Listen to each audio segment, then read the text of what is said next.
welcome back to the Earl Ingram Show. As always, you can join us at 844-967-2789. Text us at that same number. You know, Calvin, I watched this interview last night. You are a very young guy. I don't know if you remember Senator Mitt Romney. Oh, I'm familiar. Him running for president was one of the first times I was aware of politics. Really? Yeah, it happened when I was a sophomore. 6 years old? No, I was like 15. Okay. So Mitt Romney, who is really anti-Trump, you know, he's not a guy who believes in Donald Trump. But I'm watching this interview with him the other day on MSNBC. And he brought up this wacko idea. And it sounds wacko to me. You know, it's probably not wacko to those who support Donald Trump. And it may be wacko, may not be wacko to you in the listening audience. But he said that Joe Biden should have pardoned Donald Trump. Did you hear that? I had not heard that. That surprises me. He said that Joe Biden should have pardoned Donald Trump and never allowed this trial, this hush money trial, to go on. If Biden would have been smart, he would have pardoned Donald Trump and not allowed this, trial to go on.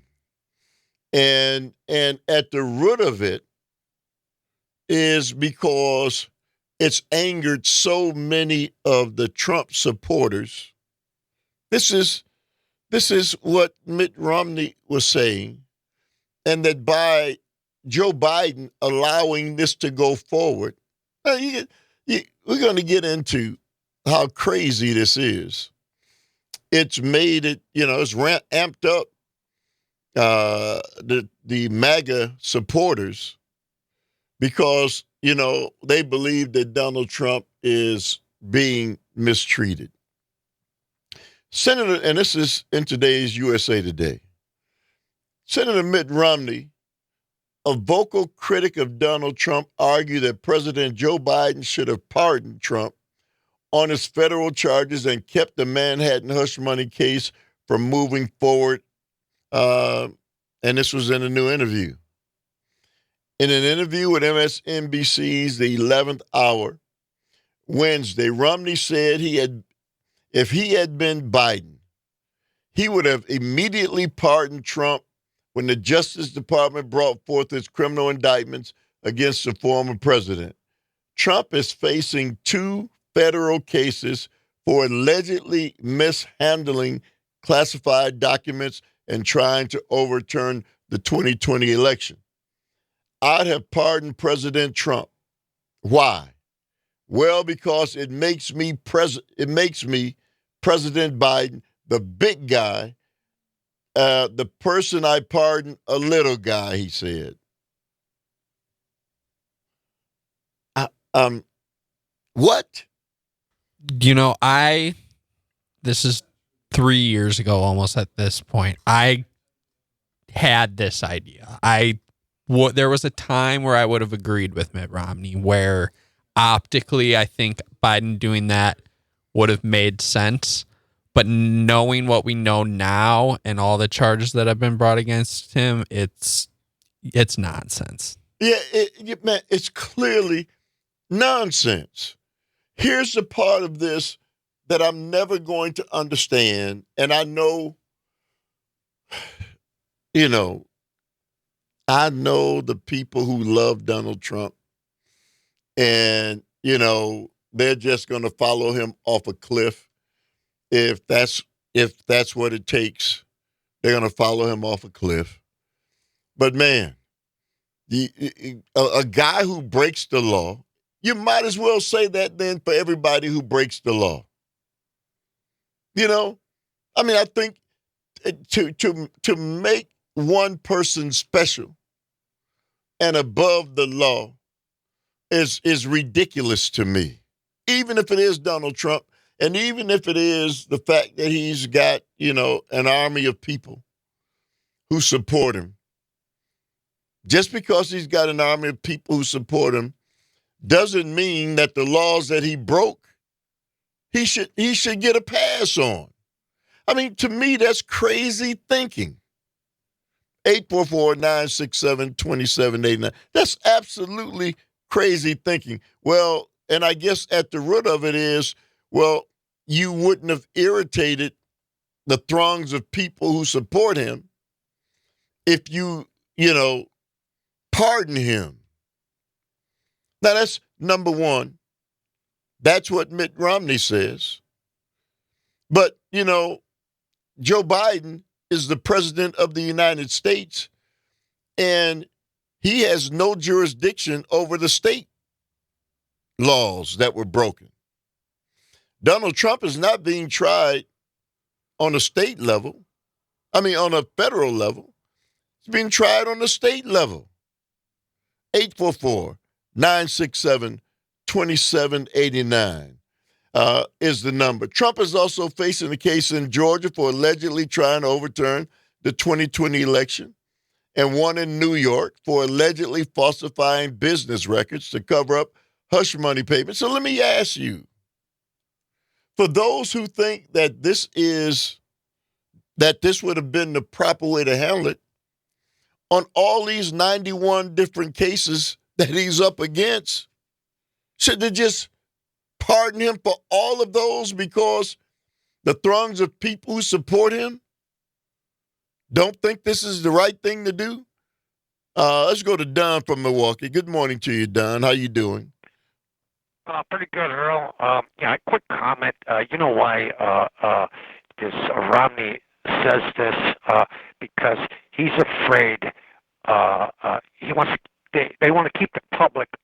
They don't want that. They know what a slime ball that this orange turd is, and all the crimes. This way, this exposed to the people, and he's afraid the Republican Party is going to get a kick in the rear end at election time. That's my comment. Hey, Don, thank you. Thank you very much for the call. At the root of it is right and wrong. It's as simple as that. Right and wrong. So Donald Trump committed these crimes. There's no question about it. They're not even arguing about whether or not he committed these things. What they're saying is because he's got throngs of people who support him and they're afraid of what those people are going to do or say, that's why they think he should be pardoned. And by that standard, why do we even have laws? Well, you're going to make his people angry. Who gives a rip? There are a lot of people lined up right now wearing, Donald Trump red ties, many politricksters, conservative politricksters who want to be Donald Trump's vice president. And they're all, there. And they're all out mugging for cameras. And they're saying, poor Donald Trump, he's being persecuted. Do you have any idea of to say that Donald Trump is being persecuted? There's so many people who've been persecuted in this country, who continue to be persecuted in this country.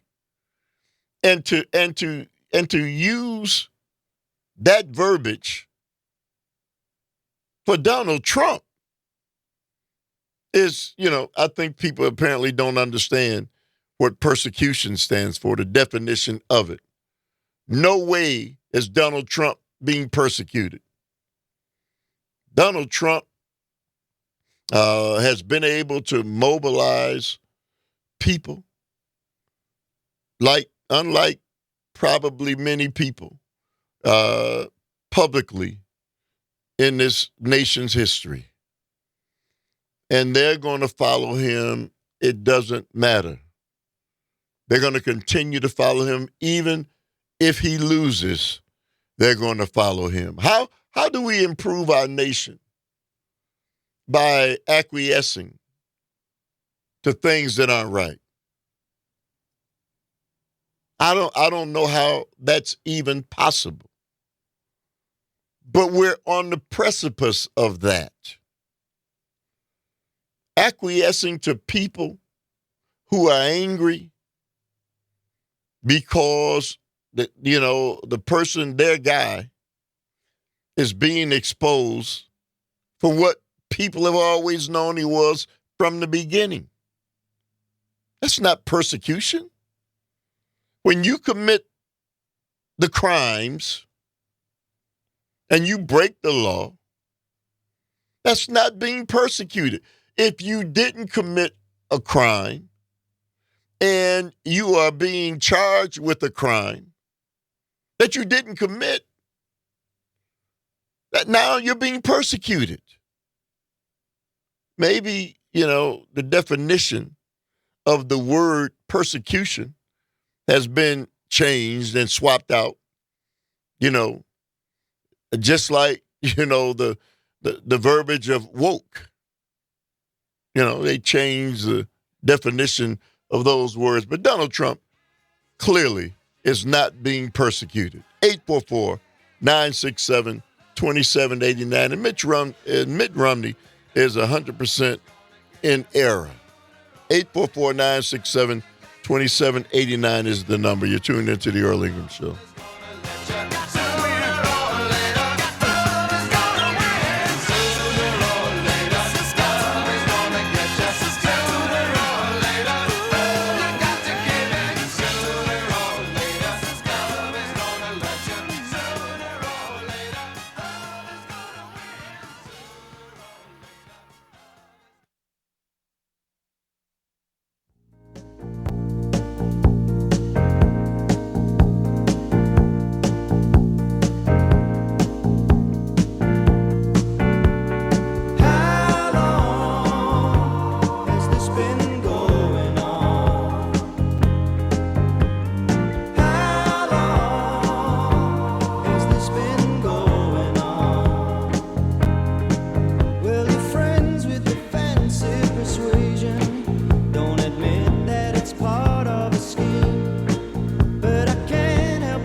All right. Welcome back to the Earl Ingram Show. As always, you can join us at 844-967-2789. That's 844-967-2789. Text us at that same number. On this date, 70 years ago, the Supreme Court decision outlawing segregation in public schools was rendered. On May 17th, 1954, the United States Supreme Court issued its landmark Brown versus the Board of Education of Topeka ruling, which declared that racially segregated public schools were inherently unequal. And, let me give you a little background on why, my life and my generation was impacted by that decision. I went to a segregated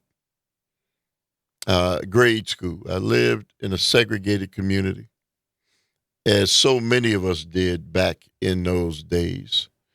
And, it was an all-black school. Everybody in the school was black. The teachers, the principal, everybody. I lived in a basically segregated community in Milwaukee, not in the South, in the North. Um, and and so, I didn't know any different. As I'm sure many who lived on the other side of that coin, who lived in all white communities and had all white schools. And so that hasn't that was not a good thing. Um, and so because they were separate but unequal, the educational systems were. And the United States Supreme Court rendered a decision at that point in time. All the justices were white men who, when they made this decision, were met with fallout.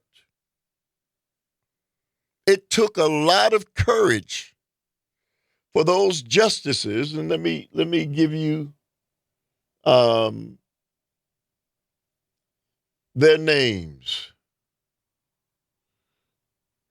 Felix Frankfurter, Hugo Black, Chief Justice Earl Warren, Justices Stanley Reed, William O. Douglas, Justice Tom Clark, Robert H. Jackson, Harold H. Burton, and Sherman Milton made a landmark decision that shook the foundation of the educational systems in the United States and forever changed the trajectory of our nation and the educational system.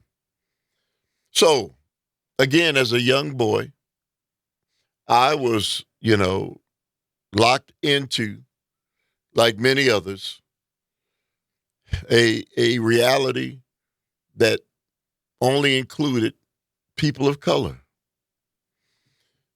In 1968, I believe it was,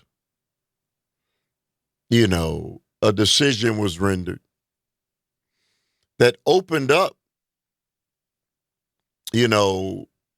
opportunities for segregated schooling, especially in the city of Milwaukee and in urban centers across the nation, to change. And so I went from an all black reality from kindergarten through sixth grade.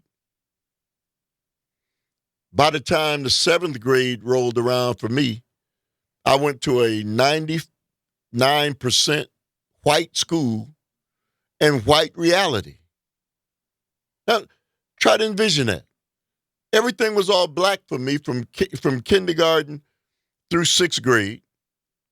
And just from June, when we graduated grade school, to now September, my whole reality changed because open housing changed in the city of Milwaukee, and my father was able to move us into a different community, a different reality. And so I wound up going to a 99% white school.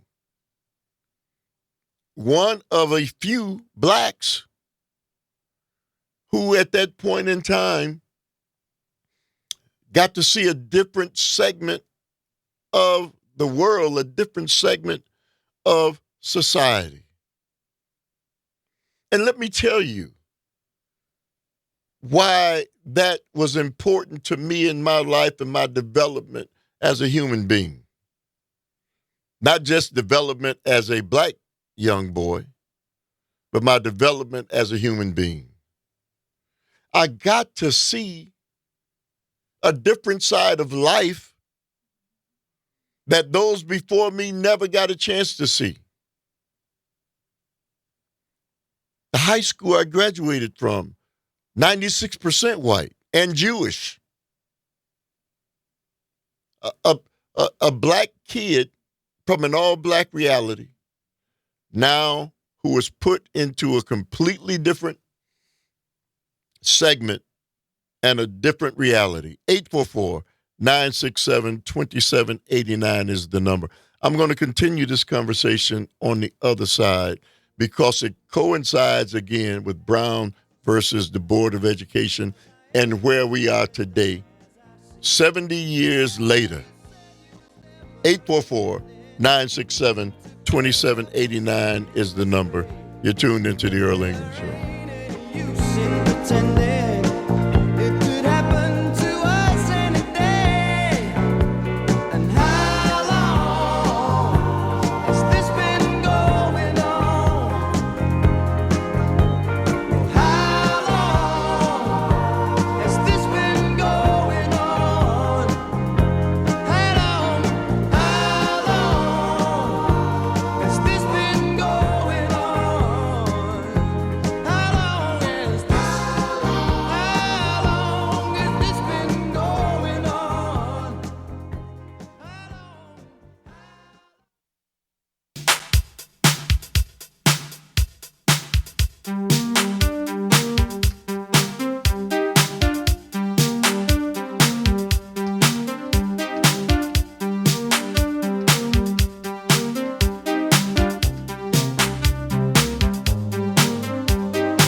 Show. As always, you can join us at 844-967-2789.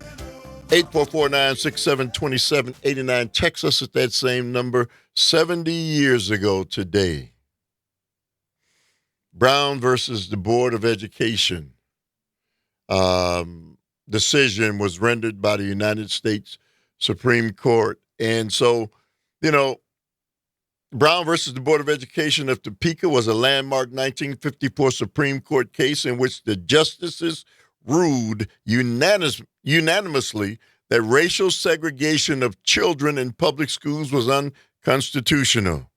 Brown versus the Board of Education was one of the cornerstones of the civil rights movement and helped establish the precedent that separate but equal education and other services were not, in fact, equal at all. One more paragraph before I go to the phone lines. This is important. Separate but equal doctrine. In 1896, Supreme Court ruled in Plessy versus Ferguson that racially segregated public facilities were legal so long as the facilities of black people and whites were equal. The ruling constitutionally sanctioned laws barring African Americans from sharing the same buses, schools, and other public facilities as whites, known as Jim Crow laws, and established a separate but equal doctrine that would stand for the next 6 decades. Now, one of the reasons that it's out here and it's 70 years later, but I would say that segregated schools, public schools, exist today.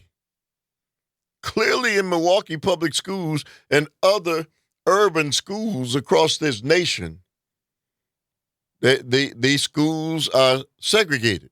Let's go to Cassandra in Madison. Good morning to you, Cassandra. How you doing? Thank you for the call. Your thoughts? Hi, Earl. Thanks for taking my call. Yes, I have been reading a few articles on the Brown ruling, and what really intrigues me as an educator is the mass layoff of Black teachers after the Brown ruling. Before Brown, there were around 90,000 Black educators. And then after the court ruling, that the number of Black teachers was reduced to around 40,000. So we lost 50% of Black educators after the Brown ruling. And what really, the question before us today is this. We know the research has shown that when Black children have exposure to a Black teacher during the K-12 years, they are more likely to complete and receive a high school diploma, and they are more likely to attend and complete college as well. So that research is quite conclusive. However, we have laws on the books that prevent us from hiring Black teachers because, it's considered reverse discrimination against whites. And this is where I fought our civil rights leaders, and that is, there has to be an innovative way of getting more Black educators in the classroom, or in my opinion, redrawing the district lines, one in which the Black community could take control of their neighborhood schools and employ the teachers that they need to educate the children so they receive the skills that they need to be successful. Because the current system, it's just not working for some students, not for all, but there are some Black communities, particularly in the urban areas, where they're not receiving the funding. The teachers who are coming into those schools, they don't have the skills to teach those students. Many of those teachers, they really don't have the passion or the calling to teach them. Many of them, they are just there to gain experience and then to move on to another school district. So Cassandra, let me say this to you, because it's very interesting what you just said, because one of the things that happened once I left the all Black reality from kindergarten to sixth grade, where I had all Black teachers, and I wound up going to, again, over 95% white reality, I didn't get the same kind of, education, because the teachers in the predominantly white school that I went to did not take it as personally as those Black teachers who knew the history of our nation and the importance of Black children being educated more so, and they took that upon themselves. Is it safe to, is that what you're referring to? Well, I can't say with a broad stroke that all white I'm not teachers saying, are I didn't say all, and I'm not trying to get you to say all. I'm talking about okay. my experience in my Okay. life, and we're talking about 1969, and we were still coming out of civil rights struggles at that point in time. But go ahead. Yes. Well, I wasn't in school during Yeah, that you may period have of not time. been born. I know, but go ahead. But what I will say is this, as an educator, from my experience as an African American female, I have found, I teach at the college level, and I cannot tell you how many Black students and even Latino students, after class or after the course, they will walk up to me and say, if you had not been my teacher, I don't think I would have passed this class. And and I says, well, and I often tell them, well, I'm very glad that I was able to be here to provide you with that motivation to continue and to let you know that you really can do it and you belong in college. And so those are the messages that are sent out to students of color, that you're here only because of your race. You're not here because you are actually qualified and that you can compete with everyone else. And when the students leave my classroom, and I am a very demanding grader as well, they know that they can actually compete with their white peers and that they can do quality work. So as I stated before, there has to be a way to get more Black educators into the classroom and have them take over the curriculum and really reach the students where they are. I don't have all the answers on how to do that. So Cassandra, let me ask you, because again, Brown versus the Board of Education wanted to end segregated education. At the root of it, that's what it was, because education was segregated.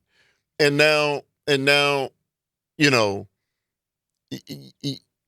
you are saying, and rightfully so, I spent 12 years in the public schools, rightfully so, that there's a lack of teachers of color in urban schools all over the nation. And so you are saying we need more people of color, educators of color in those schools, which kind of takes us back to why Brown versus Board of Education was created in the first place, to, not have segregated schools.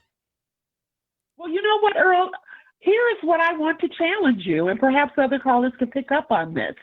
We never fully desegregated. That's true. If you read the Brown ruling, there was a poison pill in that case. It said that the country would desegregate with all due deliberate speed. In other words, the court gave the school districts and many times whites, the ability to drag their feet in integrating the schools and the teaching force. So the promise of Brown has not been fully potentialized because we are still under that mandate of all deliberate speed. And yeah. And not only has it not been realized, we're kind of reverting back to that. We have segregated schools, in public schools, and that's what we weren't talking about. Private schools, they're talking about public schools. And if you move around this nation, and that's the reality. Segregated schools are the order of the day. And in this instance, though, the segregated schools are based on the fact that people who live in communities that are segregated, especially in a state like Wisconsin, you can't get away from the segregated schools because of the sheer numbers of whites as opposed to blacks.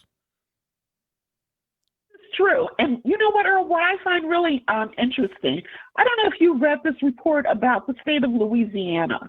There is a school district, I think it was near the New Orleans area. The Supreme Court granted them permission to leave the urban school district and create their own new village. And the reason why that was done was because the whites, it was Baton Rouge. The whites in Baton Rouge wanted their own school district. And so so the consequence of that means that the blacks left in the district in Baton Rouge, they are going to be poorer and they're not going to have the resources. And I think this was a test case. We're going to see more of that. We're going to see more whites who are adjacent to these urban centers. They are going to want to some way move out and take their funds with them. They were able to do it by purchasing property. Now, because everyone is so mobile, they're going to find other ways to take their money. Hey, Professor, thank you very much for the education this morning. 844-967-2789 is the number. Sharky, hang on. 844-967-2789. You're tuned into the Earl Ingram Show.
Welcome back to the final minutes of the Earl Ingram Show. As always, you can join us at 844-967-2789. You can text us at that same number. And 70 years ago today, Brown versus the Board of Education came down, and I was a baby.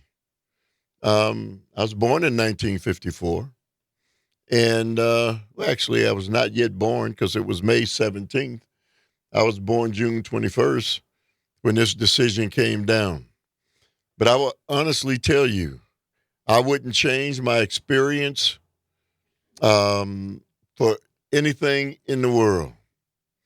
To have lived and in the climate that I lived in, going to, from an all-black reality at 12 years old to an all-white one, helped shape who I am today. And I don't think I could be here sitting before you having the conversations that I have had I not gone through that experience. It transformed who I am today. And I think it's critically important that what they were trying to make happen with Brown versus the Board of Education become a reality. Tony says Wisconsin is changing funding of public schools from state to local funding has exacerbated the problem too. Let's go to Sharky from Racine. Good morning to you, my friend. How you doing, man? Man, good to hear you, Mr. It's good to hear your voice, man. Yeah, likewise. And that was an interesting phone call. And here today, I just want you to know that in 1966, I was in second grade school at Walter Allen. And shortly thereafter, I lost my parents, and I was brought to the city, or actually the county of Racine on the north end. I was lucky to have an aunt and uncle to bring me through. And at that time, I was really a wet mess, but they were there working me on the farm. And one of the neatest things that happened for me in my world was my first employer unofficially was a black man with a beautiful family. His name was Brian and his beautiful wife. And they taught me how to work in construction at a very early age. and they treated me fine. They were good to me. They paid us well as other friends in the neighborhood, and we all lived together. We loved each other's homes. We traversed back and forth, and the actual father was an attorney for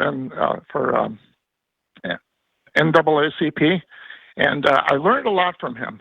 He sat me down many, many times. His wife sat me down many, many times. And Brian, he was a couple years younger. It was every Saturday. Brian was at our kitchen table on the farm, and that whole segment, I didn't know what I was even doing. Alone, having people of a different color, I didn't know what that meant. I do now. And now my former and the current, I never see color, and I'm glad about that. I made mistakes, but I really, really enjoyed the experience I had with that family and the family who brought me in, near death. Seriously. Hey, Sharky, man, thank you very much for that story. It's the main reason why we can't do away with history, right? There are those who would probably say we don't need to know anything about Brown versus the Board of Education. That was a long time ago. Well, it was 70 years is not so long ago. And as we see now, we're certainly back at that juncture where we have segregated schools. And I don't know, where that's going to ever change. If we have segregated schools and so young people don't get to meet other of contemporaries of theirs until they become adults, which is the way the system is set up now. And it's part of why we have such difficulties dealing with race in this nation. Because as young people, where we should be getting to know one another as we grow and progress, we don't have any connection at all with one another until we become adults. And then, it's based on all the different things that we've heard and not the things that we were able to experience. And so many of my friends from high school, I still, white friends, I'm still connected with, and from even middle school. And it kind of helped shape who I am. Segregated schools is never good in the long run for the society or for individuals. Again, and that's from somebody whose life experience was that and shaped who I am today. Anyway, thank everybody who took the time out to listen as always. Thank you, Calvin, as always. Thank everybody who made the show go. Thanks for taking the time out to listen. Enjoy what is going to be a great, great weekend. Up next, Matinee on Air with Greg Bach. I will see you guys on Monday. And the first installment of the Patriotic Millionaires on the Earl Ingram Show.